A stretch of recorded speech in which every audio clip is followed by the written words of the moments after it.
Mga kapatid, sa pag-usad ng impeachment trial ni Vice President Sara Duterte, iba't ibang personalidad ang naging highlight at laman ng mga balita. Mula sa mga testigo, mga abogado ng prosekusyon at ng depensa, hanggang sa mga senator judge mismo. Kaya naman, tingnan natin kung sino-sino nga ba ang pinaka-pinag-usapan online sa first 16 days ng trial. Para mas malinaw nating makita kung sino-sino ang mga lumutang sa online conversations, i-exclude muna natin si VP Sara. Natural kasing lalabas na siya. Kasi siya may pinakamaraming mentions dahil siya ang nasa gitna ng trial. Ang nakikita ninyo ngayon ay tinatawag na word cloud. Makikita rito ang iba't ibang keywords at pangalang lumabas sa online conversations.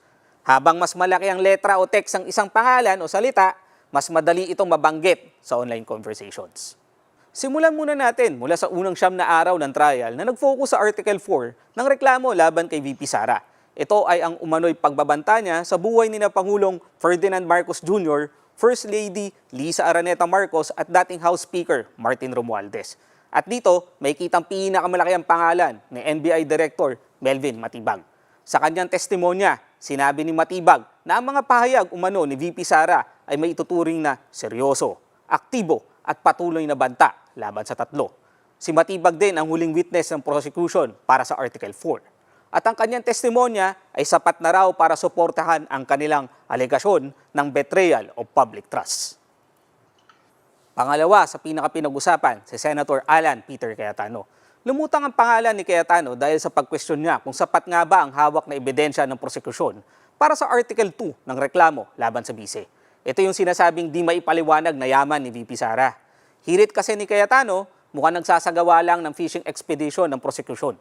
Ibig sabihin, ngayon pa lang sila naghahanap ng ebidensya, kaya nila gustong ipasampina ang bank and tax records ng bise.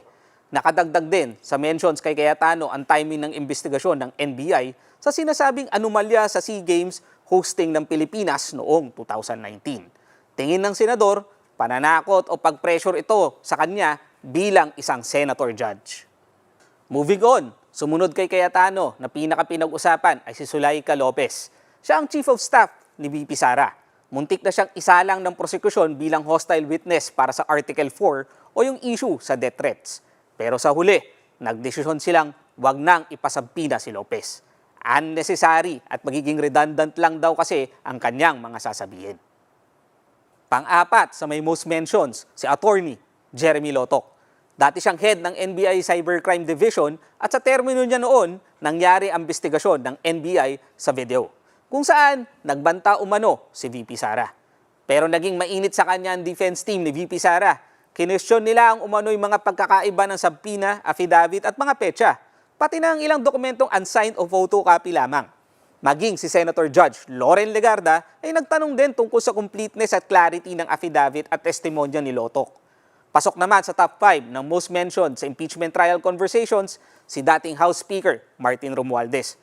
Natural, nalulutang ang pangalan ni Romualdez lalo't isa siya sa mga sinasabing pinagbantaan ni VP Sara. Punta naman tayo sa period na ang focus ng impeachment trial ay ang Article 1 o yung tungkol sa confidential funds ni VP Sara. Dito, kapansin-pansin na ang mas usap-usapan online ay ang mga abogado ng prosekusyon at ng depensa. In fact, ang tanging witness na lumalabas sa word cloud ay ang state auditor na si Roderick Wamil. Unahin muna natin ang pinakalumutang sa mga usapan na si Attorney Lorna Capunan ng prosecution. Naging sentro siya ng usapan dahil sa kanyang mga legal arguments at mga hirit sa impeachment trial. Isa sa mga naging viral na eksena ay nang questionin ng defense ang authenticity ng ilang dokumento ng prosecution. At para hindi na raw paulit-ulit ang pagkukumpara ng mga dokumento, pabirong sinabi ni Capunan na manunod pa ako ng Odyssey. Kaya minungkahi niya ang mga dokumento na mismo ng depensa ang gawing basehan ng kanilang pagbubusisi. Nariyan din yung mainit na exchange sila Capunan at Defense Counsel na si Attorney Christine Ferrer, partikular sa issue ng misleading questions. Sa isang punto, humirit pa si Capunan na I'm preventing myself from giving her a spanking. Ang mga quotable quotes na ito ni Capunan ay nagbarka at lumutang sa mga online conversations. Speaking of Attorney Ferrer, siya ang pangalawang most mentioned sa panahong ito. Naging laman ng balita ang hirit niya tungkol sa misleading questions nang sabihin niyang, they are allowed. Nagdulot ito ng reaksyong di lang sa loob ng impeachment court kundi maging sa mga usapan online. Pasok din sa word cloud si Attorney Michael Powa ng Defense. Naging laman siya ng usapan dahil sa kanyang pagkwestiyon sa ilang punto tungkol sa confidential funds. Kabilang na rito ang kunestyong 125 million pesos na nagastos sa loob lamang ng 11 days.